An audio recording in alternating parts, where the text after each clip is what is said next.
ಇದು ಸರಿ ತಪ್ಪು ವಿಷಯ ಅಲ್ಲ ಸ್ವಾಮಿ. ಕೆಟ್ಟವರಿಂದ ಒಳ್ಳೆಯವ್ರ ಜೀವನ ಹಾಳಾಗ್ತಿದೆ. ಅದಕ್ಕೆ ಮಾಯನ ಮನೆ ಬಿಟ್ಟು ಓಡಿಸ್ಬೇಕು ಅಂತ ಬೇಡ್ಕೊಳ್ತಾ ಇದ್ದೀನಿ. ಆಗ್ಲಾದ್ರೂ ನನ್ನ ಸ್ನೇಹಿತ ನೆಮ್ಮದಿಯಾಗಿರ್ತಾನೆ, ಎಲ್ಲರೂ ಸಂತೋಷವಾಗಿರ್ತಾರೆ. ಮುತ್ತು ಬೆಳ್ಳಿ ಮದುವೆ ಆಗ್ಬೇಕು, ಅವ್ರು ಸಂತೋಷವಾಗಿರ್ಬೇಕು, ಅದಕ್ಕೆ ನಾನು ಪ್ರಾಣ ಕೊಡೋಕ್ಕೂ ಸಿದ್ಧ. ಮಾಯಾ ಯಾವುದೇ ಕಾರಣಕ್ಕೂ ಬದುಕಿರಬಾರ್ದು ಅಷ್ಟೇ.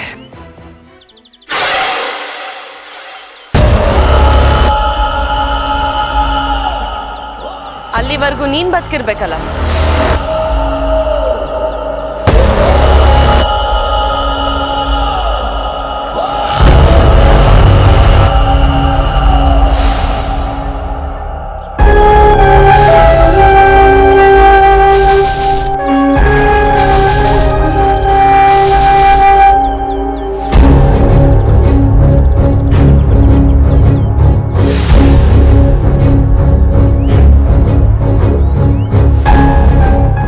ನಿಮ್ಮಿಂದ ತುಂಬಾ ಉಪಕಾರ ಆಯ್ತು. ನೀವಿನ್ ಹೊರಡ್ಬೋದು.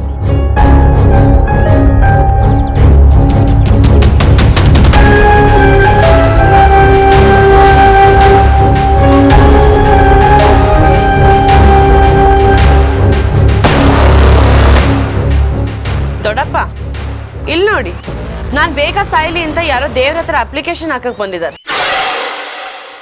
ಅತಿ ಆಸೆ ಇರುತ್ತಲ್ಲಮ್ಮ, ತಾನು ಅನ್ಕೊಂಡಿದ್ ನಡೆದ್ರೆ ಮನೆಯಲ್ಲಿ ನಾನು ಹೇಳಿದ್ದೆ ನಡೆಯುತ್ತೆ ಅನ್ನೋ ದುರಾಸೆ. ಅತಿ ಆಸೆ ಗತಿಗೇಡು. ಗಾದೆ ಕೇಳಿಲ್ವಾ? ಏನೋ ನಿಯತ್ತಿನ ನಾಯಿ. ಹೌದು, ನಾ ನಿಯತ್ತಿನ ನಾಯಿನೇ. ಆದ್ರೆ ನಿಂತರ ಅನ್ನ ಹಾಕೋ ಮನೆಗೆ ಕನ್ನ ಹಾಕೋ ನರ ರಾಕ್ಷಸಿ ಅಲ್ಲ. ಏಯ್,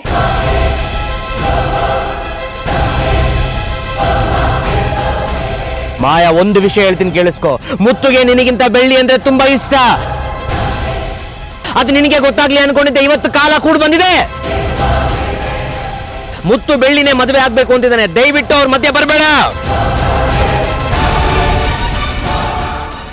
ಹಾ ಬಿಟ್ಟು ಹಳೆ ಕಾಲದ ಹೀರೋಯಿನ್ ತರ ಮುತ್ತು ಮಾವನ್ನ ಬೆಳ್ಳಿ ತ್ಯಾಗ ಮಾಡಿ ಸೂರ್ಯ ಮುಳುಗೋ ಕಡೆ ನಾನು ನಡ್ಕೊಂಡು ಹೋಗ್ಬೇಕಾ? ನೋಡಿ ದೊಡ್ಡಪ್ಪ ಏನ್ ಹೇಳ್ತಿದ್ದಾನೆ, ಮುತ್ತು ಮಾವನ್ನ ನಾನು ಬೆಳ್ಳಿ ತ್ಯಾಗ ಮಾಡ್ಬೇಕಂತೆ.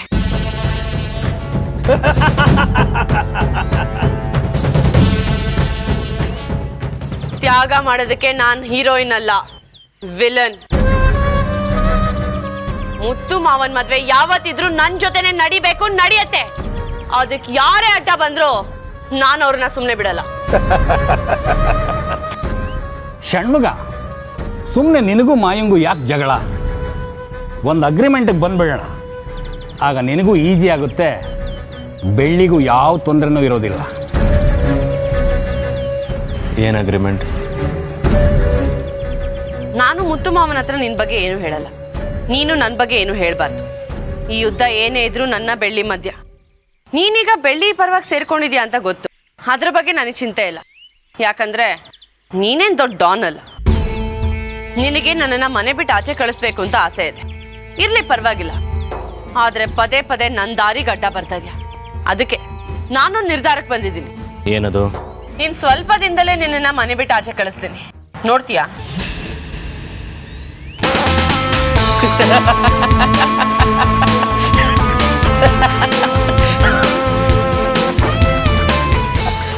ನನ್ನ ಮನೆ ಬಿಟ್ಟು ಆಚೆ ಕಳಿಸ್ತೀಯ ಮಾಯಾ? ಏನು ಕನಸು ಕಾಣ್ತಾ ಇದೀಯ? ಯಾರ್ ಕನಸು ಕಾಣ್ತಿದ್ದಾರೆ, ಯಾರ್ ತಮ್ಮ ಕೆಲಸ ಸಾಧಿಸ್ಕೋತಾರೆ ಅಂತ ಸದ್ಯದಲ್ಲೇ ಗೊತ್ತಾಗುತ್ತೆ. ಮಾಯಾ, ನೀನ್ ನನ್ನ ಮನೆ ಬಿಟ್ಟು ಕಳಿಸೋದ್ರಲ್ಲಿ ಬ್ಯುಸಿ ಆಗಿರೋ. ನಾನ್ ನಿನಗೆ ಗೊತ್ತಾಗ್ದಾಗೆ ಮುತ್ತು ಬೆಳ್ಳಿ ಮದುವೆ ಮಾಡ್ತೀನಿ.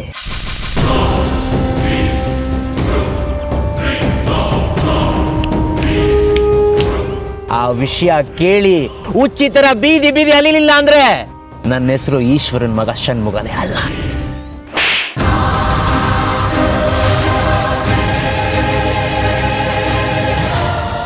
ನನ್ ವಿರುದ್ಧನೇ ನಿಲ್ಲೋಷ್ಟು ಧೈರ್ಯನ ನಿನಗೆ? ಆದ್ರೆ ಇನ್ನೊಂದು ವಾರದಲ್ಲಿ ನೀನ್ ಮುತ್ತು ಮಾವನ್ ಮದ್ವೆ ಯಾರ ಜೊತೆ ಮಾಡ್ಬೇಕಂತಿದ್ಯಾ ಅವರೇ ಜೀವಂತವಾಗಿರಲ್ಲ, ನೋಡ್ತೀಯಾ? ಏ ಮಾಯಾ, ಮಾಯಾ, ಯಾರ ಬಗ್ಗೆ? ಬೆಳ್ಳಿ ಬಗ್ಗೆನಾ?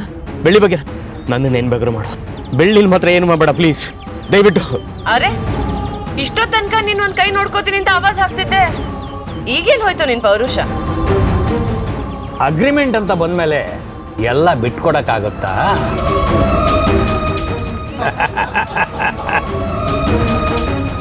ನೋಡು ಮಾಯ, ನನಗೇನು ಬೇಕಾದ್ರೂ ಮಾಡೋ ಚಿಂತೆ ಇಲ್ಲ, ಆದ್ರೆ ಬೆಳ್ಳಿಗೇನು ಆಗ್ಬಾರ್ದು.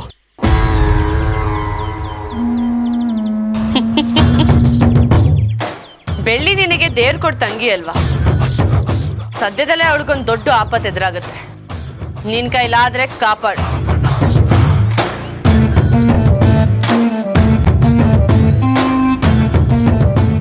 ಷಣ್ಮುಗ, ತುಂಬ ಯೋಚನೆ ಮಾಡಬೇಡ. ಮಾಯ ಅಂದ್ಕೊಂಡಿದ್ದನ್ನು ಸಾಧಿಸ್ತಾಳೆ. ಉಳಿಸ್ಕೊಳ್ತೀಯೋ ಬಿಡ್ತೀಯೋ ನಿನಗೆ ಸೇರಿದ್ದು.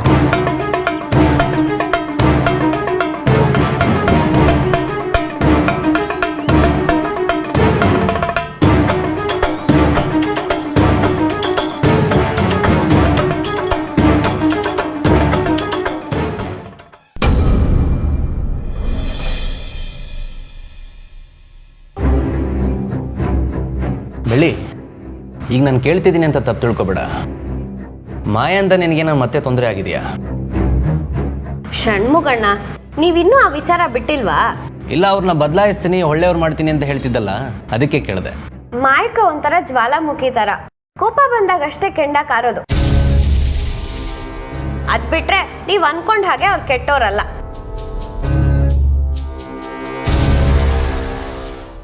ನೀನು ನೋಡಿದ್ರೆ ಕೆಟ್ಟವಳಲ್ಲ ಅಂತಿದೀಯಾ, ಆದರೆ ಅವ್ರಿಗೆ ಬೇರೆ ಪ್ಲಾನೇ ಇದೆ.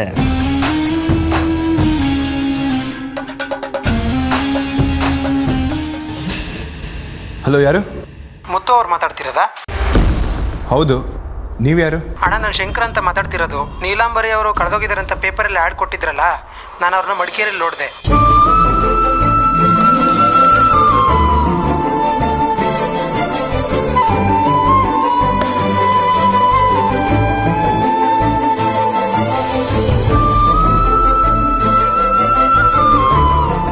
ಏನು ಹೇಳ್ತಿದ್ದೀರಾ ನೀವು?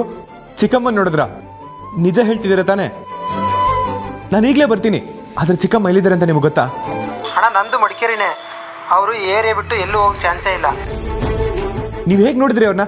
ಕಾರಲ್ಲಿ ನೋಡಿದ್ರಾ, ಬಸ್ಸಲ್ಲಿ ನೋಡಿದ್ರಾ? ಬರೀಗಾಲ ನಡ್ಕೊಂಡು ಹೋಗ್ತಾ ಇದ್ರಣ್ಣ. ಸರಿ ಸರ್, ನಾನು ಈಗಲೇ ಹೊರಡ್ತೀನಿ. ಕಾಲ್ ಮಾಡಿದ್ರಲ್ಲಿ ಸಿಗ್ತೀರಾ ಅಲ್ಲ? ಇಲ್ಲ, ಕಾಯ್ತಾ ಇರ್ತೀನಿ, ಬೇಗ ಬನ್ನಿ. ಸರಿ ಸರಿ, ನಾನು ಈಗಲೇ ಹೊರಡ್ತೀನಿ. ನಿಮ್ಮಿಂದ ತುಂಬ ಉಪಕಾರ ಆಯ್ತು ಸರ್. ಷಣ್ಮುಗ, ಷಣ್ಮುಗ, ಷಣ್ಮುಗ, ಷಣ್ಮುಗ, ಹೇ ಷಣ್ಮುಗ, ಯಾರು ಕಾಲ್ ಮಾಡಿದ್ರು ಗೊತ್ತೇನೋ? ಏನು ಮುತ್ತು, ಇಷ್ಟೊಂದು ಖುಷಿಯಾಗಿದೆಯಾ? ಏನು ಹೇಳಕ್ಕೆ ಆಗ್ತಿಲ್ಲ ಕಣೋ, ಅಷ್ಟು ಖುಷಿ ಆಗ್ತಿದೆ. ಯಾರೋ ಶಂಕರ ಅಂತ ಕಾಲ್ ಮಾಡಿದ್ರು. ಅವನು ಚಿಕ್ಕಮ್ಮ ನೋಡಿದಂತೆ ಕಣೋ. ಏನು? ಹೌದು ಕಣೋ, ಈ ವಿಷಯ ಕೇಳಿದಾಗಿಂದ ನನಗೆ ನಂಬಕ್ಕೆ ಆಗ್ತಿಲ್ಲ. ನನ್ನ ಜೀವನದಲ್ಲಿ ಈ ದಿನ ನಾನು ಯಾವತ್ತೂ ಮರೆಯೋಕೆ ಆಗಲ್ಲ. ಅಲ್ವೋ, ನಿಮ್ಮ ಚಿಕ್ಕಮ್ಮ ಸತ್ತೋಗಿದ್ದಾರೆ ಅಂತ ಎಲ್ಲರೂ ಹೇಳ್ತಾರಲ್ಲ?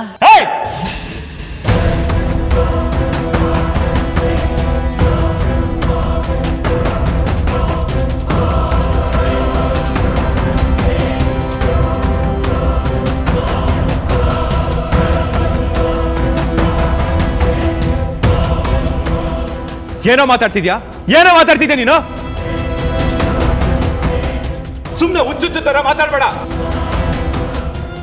ನಮ್ ಚಿಕ್ಕಮ್ಮ ಇನ್ನು ಬದುಕಿದ್ದಾರೆ. ನಾನು ನೀನು ಹೋಗಿ ಕರ್ಕೊಂಡು ಬರ್ತಿದೀವಿ ಅಷ್ಟೇ.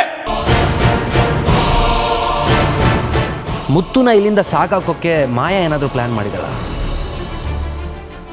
ಚಿಕ್ಕಮ್ಮ ಬದುಕಿರೋ ಖುಷಿಲಿ ಏನೇನು ಅಂದ್ಬಿಟ್ಟೆ. ಏನೋ ಯೋಚನೆ ಮಾಡ್ತಿದ್ಯಾ? ಅಲ್ಲ ಮುತ್ತು, ನಿಮ್ಮ ಚಿಕ್ಕಮ್ಮ ಇರೋಕ್ಕೆ ಸಾಧ್ಯನೇ ಇಲ್ಲ. ಅವ್ರು ಬೇರೆ ಯಾರನ್ನೋ ನೋಡಿರ್ಬೇಕು ಅನ್ಸುತ್ತೆ. ಸುಮ್ಮನೆ ನಿರೀಕ್ಷೆ ಇಟ್ಕೊಳ್ಳೋದು ಬೇಡ ಮುತ್ತು. ಆಮೇಲೆ ಅಲ್ಲೋಗಿ ಚಿಕ್ಕಮ್ಮ ಸಿಗ್ಲಿಲ್ಲ ಅಂದ್ರೆ ಮನ್ಸಿಗೆ ಬೇಜಾರಾಗುತ್ತೆ. ನನ್ನ ಮಾತು ಕೇಳು ಮುತ್ತು. ಏನೋ ಮಾತಾಡ್ತಿದ್ಯಾ? ಚಿಕ್ಕಮ್ಮ ಸಿಕ್ಕಿದ್ದಾರೆ ಅಂತ ನಾನು ಖುಷಿಲಿದ್ದೀನಿ. ನೀನ್ ನೋಡಿದ್ರೆ ಏನೇನೋ ಮಾತಾಡ್ತಿದ್ಯಲ್ಲೋ.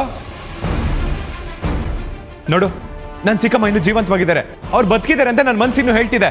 ನನಗಷ್ಟು ಸಾಕು, ನನಗಷ್ಟು ಸಾಕು. ಈ ವಿಷಯ ನಮ್ಮಿಬ್ರಿಗೆ ಬಿಟ್ರೆ ಬೇರೆ ಯಾರಿಗೂ ಗೊತ್ತಿಲ್ಲ. ಯಾರಾದ್ರೂ ಕೇಳಿದ್ರೆ ಕೆಲ್ಸದ ಮೇಲೆ ಮಡಿಕೇರಿಗೆ ಹೋಗ್ತಿದ್ದೀನಿ ಅಂತ ಹೇಳು, ಸರಿನಾ?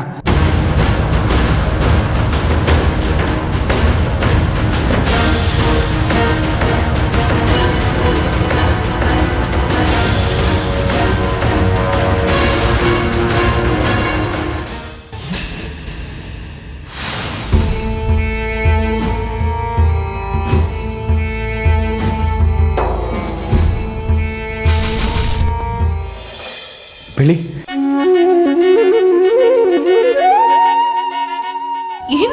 ಇವತ್ತು ಇಷ್ಟೊಂದು ಖುಷಿಯಾಗಿದ್ದೀರಾ? ಅದು ಒಂದು ಕಾಂಟ್ರಾಕ್ಟ್ ಮೇಲೆ ನಾನು ಷಣ್ಮುಗ ಮಡಿಕೇರಿಗೆ ಹೋಗ್ತಿದೀವಿ, ಅದು ನಿಲ್ಲೋಣ ಅಂತಾನೆ ಬಂದೆ. ಓ ಹೌದಾ?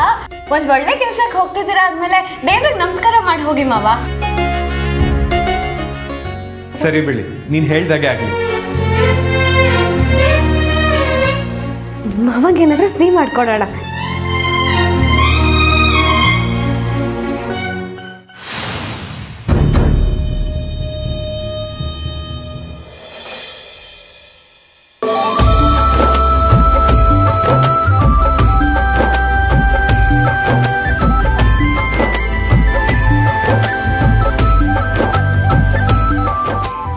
ನಾನು ಒಂದು ಅಣು ಅಷ್ಟು ಕೇಳಿದ್ರೆ ನೀನು ರಾಶಿ ರಾಶಿ ಕೊಟ್ಟಿದ್ಯಾ. ನಿನಗೆ ಎಷ್ಟು ಕೈ ಮುಗಿದ್ರು ಸಾಲದು. ನನ್ನ ಚಿಕ್ಕಮ್ಮನ ನೋಡಕ್ಕೆ ಹೋಗ್ತಿದ್ದೀನಿ. ನಾನು ಹೋಗೋವರೆಗೂ ಚಿಕ್ಕಮ್ಮನ ಹುಷಾರಾಗಿ ನೋಡ್ಕೊಳ್ಳೋ ಜವಾಬ್ದಾರಿ ನಿಂದು.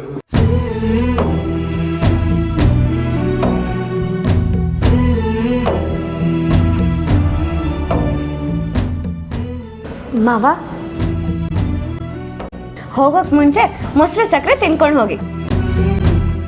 ಎಲ್ಲಿ ಮಾಡಿ.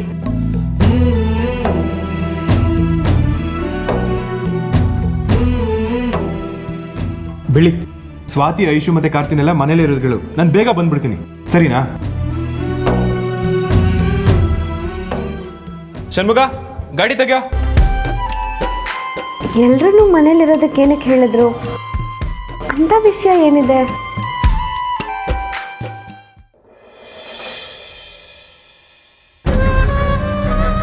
ಮಾಯಾ, ಈ ಗಂಡಸರ ಬಗ್ಗೆ ನನ್ಗೆ ಅರ್ಥನೇ ಆಗಲ್ಲ. ನಮ್ಮ ಯಜಮಾನ್ರು ಬೇರೆಯವ್ರ ಹತ್ರ ಚೆನ್ನಾಗಿ ಮಾತಾಡ್ತಾರೆ, ಆದ್ರೆ ನನ್ನ ಹತ್ರ ಅವ್ರು ತುಂಬಾ ಸೈಲೆಂಟ್ ಅನ್ನೋ ತರ ನಾಟಕ ಆಡ್ತಾರೆ. ಅದು ಗಂಡಸರ ತಪ್ಪಲ್ಲ, ಅದಕ್ಕೆ ಹೆಣ್ಮಕ್ಳ ತಪ್ಪು. ಹೆಣ್ಮಕ್ಳು ತಪ್ಪ? ಅದು ಹೇಗೆ? ಈ ಹೆಣ್ಮಕ್ಳಲ್ಲಿ 2 ಟೈಪ್ ಇರ್ತಾರೆ. ಅದಕ್ಕೆ ಒಂದು, ಮದ್ವೆ ಆಗಿ ಗಂಡನ ಜೊತೆ ಚೆನ್ನಾಗಿ ಸಂಸಾರ ಮಾಡ್ಕೊಂಡು ಹೋಗೋರು, ಅವರು ಮೊದಲನೇವರು.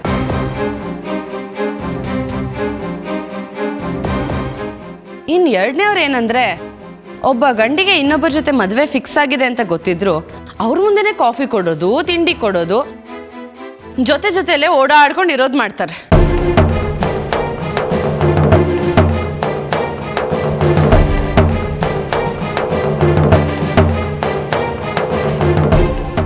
ಸುತ್ತ 10 ಜನ ನೋಡ್ತಾರೆ ಅನ್ನೋ ಪರಿಜ್ಞಾನನೂ ಇರಲ್ಲ.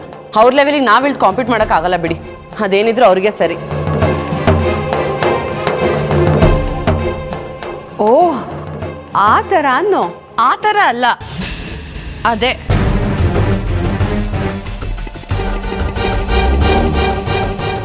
ಒಂದ್ ಹೆಣ್ಣಾಗಿ ಇನ್ನೊಂದ್ ಹೆಣ್ಣಾಗಿ ಇಷ್ಟೊಂದು ಕೀಳಾಗಿ ಮಾತಾಡ್ತಿರಲ್ಲ, ನಾಚಿಕೆ ಆಗಲ್ವಾ ನಿಮ್ಗೆ?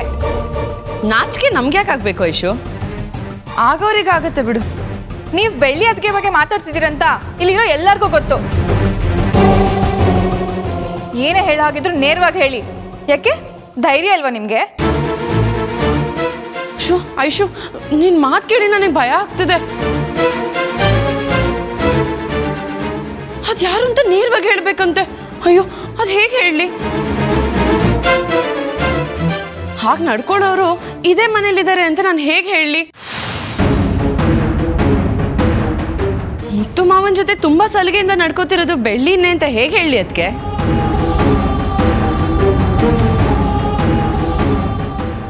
ನಿಮ್ದು ಯಾಕೋ ಅತಿ ಆಗ್ತಿದೆ.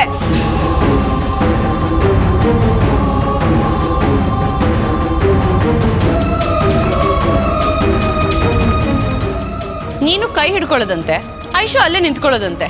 ಇದನ್ನೆಲ್ಲ ನೋಡಿ ನಾನು ಹೆದರ್ಕೋತೀನಿ ಅನ್ಕೊಂಡಿದೀಯಾ?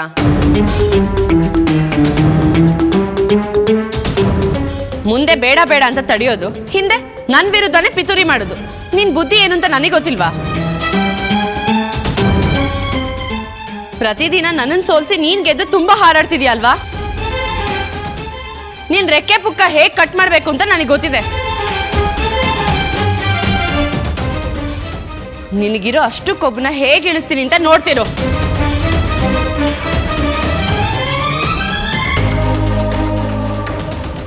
ನಾನು ಯಾವ ವಿಷಯದಲ್ಲೂ ನಿಮ್ಮ ಜೊತೆ ಸ್ಪರ್ಧೆಗೆ ಇಳ್ದಿಲ್ಲ ಮಾಯಕ್ಕ. ನೀವು ನಿಮಗೆ ನೀವೇ ಊಹೆ ಮಾಡ್ಕೋತಿದ್ದೀರಾ. ಮುತ್ತು ಮಾವಂಗೋಸ್ಕರ ಅಡುಗೆ ಮಾಡಿದ್ದೆ, ಅವ್ರು ಬರ್ದೇ ಇರೋ ಹಾಗೆ ಮಾಡಿದ್ದು ನೀನು. ಬರ್ತ್ಡೇ ದಿನ ಕೇಕು, ಅರೇಂಜ್ಮೆಂಟ್ಸ್ ಎಲ್ಲ ಮಾಡಿದ್ದೆ. ಆ ಮಕ್ಕಳನ್ನ ಕರ್ಕೊಂಬಂದು ಅದನ್ನು ಹಾಳು ಮಾಡಿದೆ. ಈಗ ನೋಡಿದ್ರೆ ಸುಮ್ಮನೆ ಊಹೆ ಮಾಡ್ಕೋಬೇಡಿ ಅಕ್ಕ ಅಂತ ನಾಟಕ ಆಡ್ತೀಯಾ? ಅದ್ ಯಾವ್ದೇ ಸ್ಪರ್ಧೆ ಇದ್ರು ನಾನೇ ಗೆಲ್ಬೇಕು, ನೀನನ್ ಸೋಲ್ಸಿ ನಾನ್ ಬೀಗ್ಬೇಕು, ತಿಳಿತಾ? ಅಕ್ಕ ನೀವು ಅನ್ಕೊಳ್ಳೋ ಥರ ನಾನು ಯಾವುದು ಬೇಕು ಅಂತ ಮಾಡಿಲ್ಲ, ಅದಾಗೆ ನಡೆದಿರೋದು. ನಾನು ಯಾವತ್ತೂ ನಿಮ್ಮ ವಿಷಯದಲ್ಲಿ ಅಡ್ಡ ಬರಲ್ಲ ಅಕ್ಕ. ಹಾಗಾದ್ರೆ ನಾನು ಹೇಳಿದನ್ನ ಕೇಳ್ತೀಯಾ? ಕೇಳ್ತೀನಕ್ಕ. ಸರಿ, ಹಾಗಾದ್ರೆ ಇವತ್ತೇ ಒಂದು ಸ್ಪರ್ಧೆ ಇಟ್ಕೊಳ್ಳೋಣ. ಅದರಲ್ಲಿ ಯಾರು ಗೆಲ್ತಾರೆ ಯಾರು ಸೋಲ್ತಾರೆ ಅಂತ ನೋಡೇ ಬಿಡೋಣ. Face to face. ಧೈರ್ಯ ಇದೆಯಾ ಆಡಕ್ಕೆ?